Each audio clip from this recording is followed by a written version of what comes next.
결혼 6년 차 주부입니다. 시어머니께서 작년 이맘때쯤 갑작스런 병환으로 돌아가시게 되었어요. 아버님이 혼자 사신 지 6개월이 지나고 나서 저희 집 근처로 이사를 오셨습니다. 아무래도 아버님이 시어머니 없으면 혼자서 아무것도 못하시는 분이라서요. 시어머니 병환으로 입원하게 되시면서도 아버님 걱정된다며 병원에서 잠깐씩 외출 나와서 다른 건 안 하시고 아버님 댁에 냉장고 가득 반찬 채워놓으시는 게 일이었어요. 저희가 병문안을 가도 아버님 걱정밖에 없으셨고요. 아버님이 전기밥솥 쓰는 법도 모르셔가지고는 라면 끓이는 양은 냄비로 밥을 지어 드셨는지 홀랑 새까맣게 태워 먹어 놓았다고 하시더라고요. 아주 자기 없으면 밥도 어디 가서 못 얻어먹고 다니겠다고 어머님이 소가리를 하셨어요. 그런 분이셨으니 어머님 떠나시고 나서 얼마나 더 심해졌겠어요. 저도 며느리로서 걱정이 되긴 했지만 외아들인 남편 마음은 오죽했겠나요. 거리가 조금 되기는 했지만 자주 찾아뵈었어요. 원래도 반주를 즐기던 분이셨는데 어머님 돌아가시고 나서부터는 매일같이 술만 드시고 제가 반찬 몇 가지를 해서 냉장고 채워드려도 입에 안 맞으시는 건지 손도 하나 대지 않고 있더라고요. 집안에 있는 쓰레기들 보면 배달 음식으로 시켜서 드시는 게 뻔하게 보이기는 하는데 저희 없으면 밥도 못 먹겠다고 아무것도 안 드신 척 연기를 하십니다. 남편은 그걸 그대로 믿고 우리가 아니면 아버님 굶어서 돌아가시겠다고 한동안 매 주말마다 아버님 댁에 찾아가야 했었어요. 자기 아버지 일인데 제가 어떻게 거기다 대고 아버님 배달 음식 시켜 드시고 있다고 저거 다 연기하시는 거라고 어떻게 말하겠어요? 라고 생각을 하고 있었는데 차라리 남편 기분 상관 안 하고 있는 대로 그렇게 말을 할 걸 싶었어요. 몇 주 정도 그렇게 찾아뵈니 남편이 저에게 넌지시 아버지가 걱정된다고 합가를 하면 어떻겠냐는 이야기를 꺼내더라고요.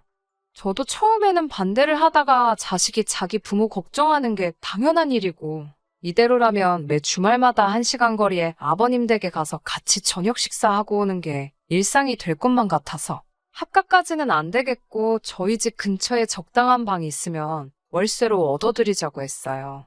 방을 알아보고 있는데 아버님 끝까지 본인은 아파트 아니면 안 살겠다고 우기시는 바람에 또 예산의 2배가 가까이 되는 돈을 쓰게 된 건 말할 것도 없고요. 혼자 사는데 집까지 비좁아 있으면 자기가 꼴이 우습지 않겠냐고 하시는데 마음은 알겠지만 그래도 조금 현실적인 부분을 봐주셨으면 하는 생각도 들었지만 끝까지 고집을 꺾지 않으시더라고요. 남편도 아버지 방 한 개짜리 그런 데 계시면 마음이 편치 않겠다고 조금 더 쓰더라도 거실 크게 딸린 아파트가 좋겠다고 하고요. 당장 애들 학교 갈 때까지는 목돈 쓸 일이 뭐가 있겠냐며 결혼 후 여태 모아놓은 돈까지 다 보증금으로 묶여버리게 되었습니다.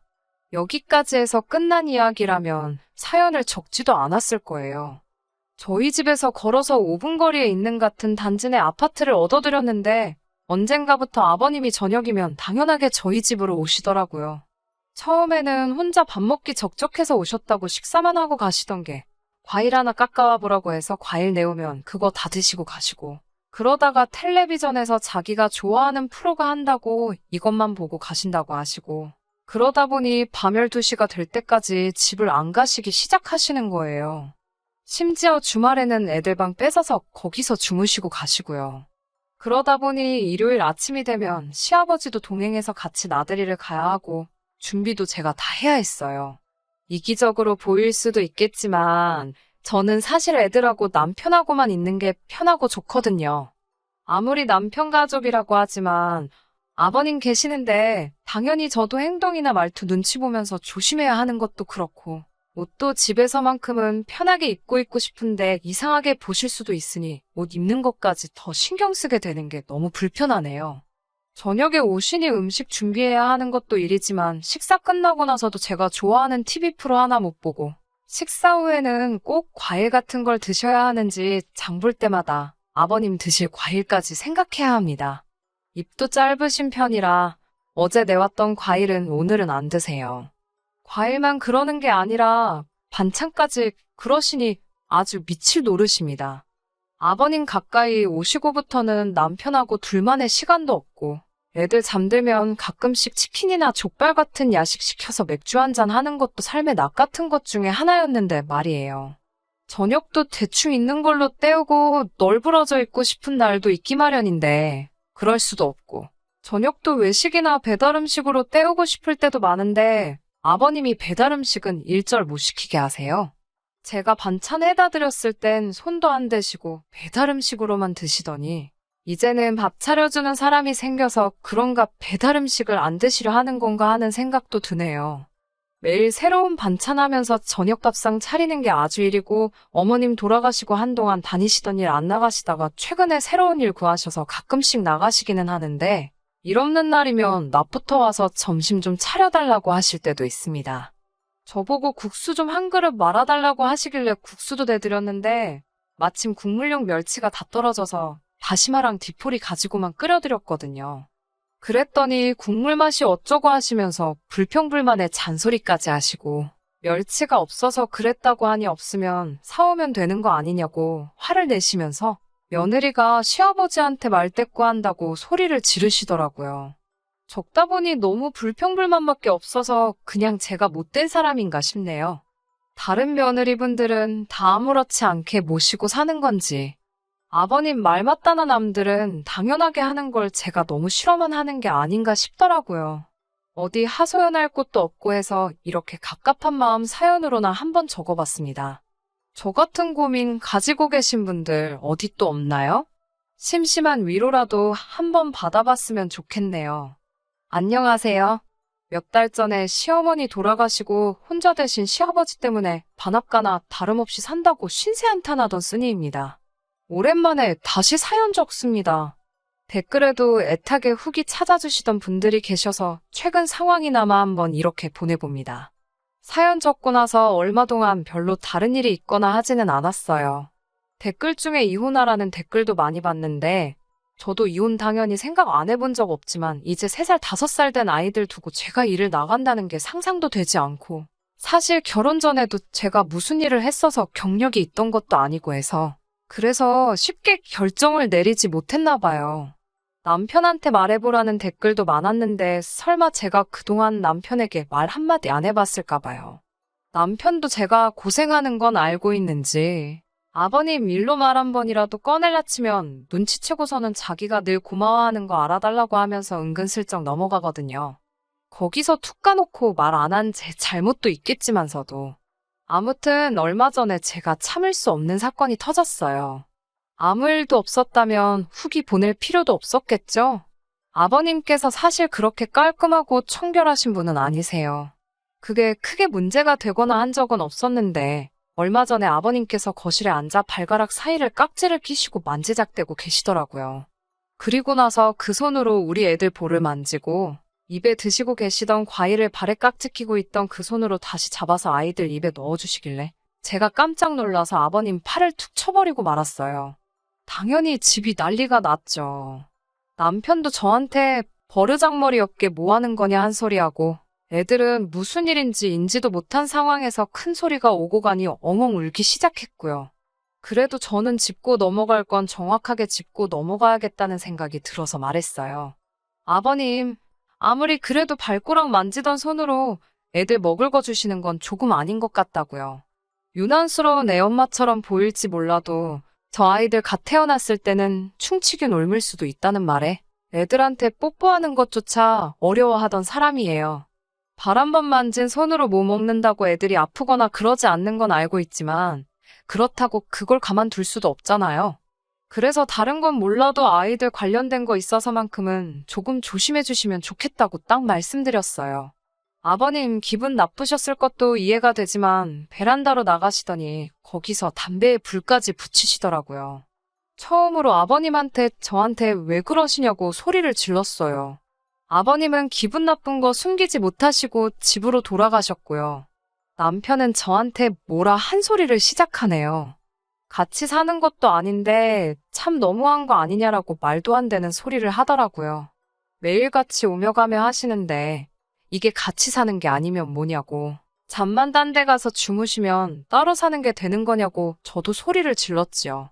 제가 뭐 오지 마시라고 눈치 드린 것도 아니고 이렇게는 못 살겠다고 들어놓은 적이 있는 것도 아닌데, 오히려 급박한 상황에서 제가 행동 거지 실수 한 번 한 거 가지고 두 사람이 마치 제가 못된 며느리인 것처럼 말하니 어이가 없더라고요. 불만 가득했던 건 사실이지만 그동안 제 나름대로 속으로 눌러가며 참아왔는데 말이에요. 그냥 아버님이 잘못하신 것 인정하고 남편이 제 심정 조금이나마 헤아려주고 자기가 아버님 기분 나쁘지 않게 잘 설명해서 중재하겠다. 뭐 이 정도만 이야기하면 좀 좋았을까요? 그런데 뭐 자기는 천하의 효자이고 저는 아주 못된 며느리로 만들고 싶은 건지 아주 저를 죽어라고 물으려 달려들더라고요. 친정아버지가 같은 상황이면 너가 이랬겠냐고요. 입장 바꿔 생각해볼 생각은 안 하고 싫은 생각만 하니 자기 아버지가 행동 하나 저한테 거슬리게 했다고 그렇게 소리를 질렀다는 말도 안 되는 소리를 하는 겁니다. 우리 아버지가 재력이 있었으면 네가 이랬겠냐. 알아서 모시고 살았을 거면서 뭐 이런 말까지 들으니 갑자기 저도 눈물이 막 나더라고요. 여태까지 불편한 거 참아오면서 노력하고 고생한 거는 하나도 안 보고 애들한테 더러운 거 먹일까봐 한마디 한 걸 가지고 제가 이런 취급까지 당해야 한다는 게 너무 화가 나고 억울해서 말이에요.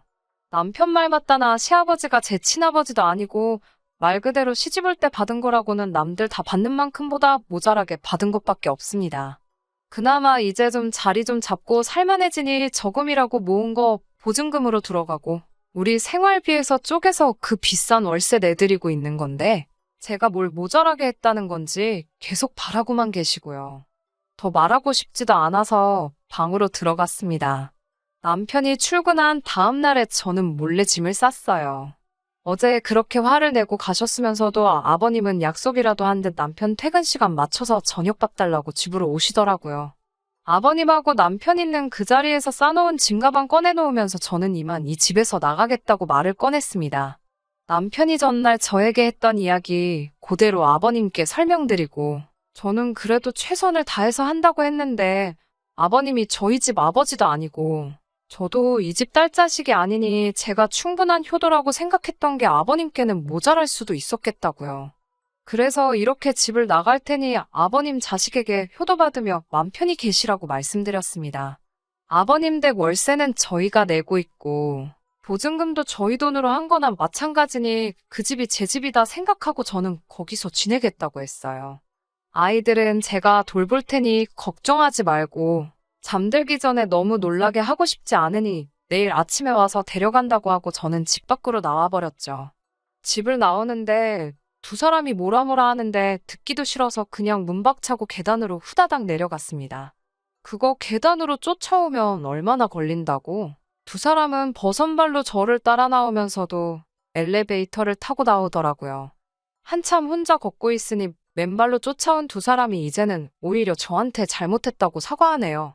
남편은 자기가 말이 너무 심했다고 사과하고 아버님은 자기가 좀 더 조심하면 되는데 일터에서 안 좋은 일이 있으셔서 더 과민 반응했다며 자초지종을 그제서야 설명을 해주시더라고요. 여태 고생한 거 이제 와서 인정받고 싶은 마음도 없고 어차피 돌아가봐야 매일 같은 일상이 돌아올 테니 그 자리에서 이젠 솔직하게 못하겠다고 말했습니다.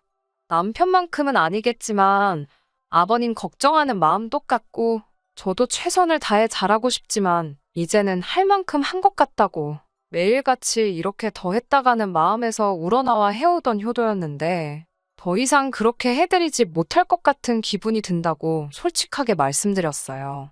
이렇게 집을 나가는 게 저도 홧김에 그러는 게 아니라 이 방법 말고는 더 좋은 방법이 없는 것 같다고 말하면서요. 아버님이 자기도 노력해보겠다고 하셨고 남편도 제가 하는 일 가지고 더 이상 고생시키지 않겠다고 약속을 하고 또 했습니다. 그 후로 저희 진심이 충분히 전해졌는지 지금은 별일 없이 잘 지내고 있습니다. 아버님이 아예 안 오시지는 않지만 오기 전에 항상 저에게 가도 되냐고 허락을 물으세요. 매일같이 하시는 것도 아니고 일주일에 한 번 정도만요. 평소와 똑같이 냉장고에 반찬도 채워드리고 있고 아버님께 전기밥솥으로 밥하는 법도 가르쳐드렸습니다. 월세를 저희가 내는 만큼 되도록 배달 음식은 드시지 말라고 저도 말씀드렸는데 얼마 전에 저한테 1,000만 원짜리 통장 하나를 건네주시더라고요. 여태 집세 내준 거에 반찬값 해서 좀 더 담았다고 하시면서요. 아직 모자라지만 남편 모르게 저 필요한데 쓰라고 하시네요. 결과적으로는 잘 풀린 것 같지만 그동안 제가 받아온 맘고생은 진짜였어요. 이런 물질적인 걸 받자고 한 행동도 아니었지만 오히려 이렇게 조금 거리를 두고 나니 그제서야 서로가 서로의 진심을 알게 되는 계기가 된 것 아닌가 싶습니다. 아예 후련하게 떠나버렸어야 했을까요? 저도 모르겠네요. 하지만 제가 애초에 원했던 이런 관계라면 저는 조금 더 시간을 가져도 괜찮다는 생각이 들어요. 후기 기다려주셨던 분들, 제 사연에 댓글 남겨주신 분들께도 전부 감사드립니다. 여태보다 더 안 좋은 일이 생기기 전까지는 제가 또 사연 보낼 일은 없을 것 같아요. 그런 일이 없는 게 더 좋은 일이겠죠? 아무튼 제 이야기는 여기서 마치도록 하겠습니다. 끝까지 들어주셔서 감사합니다.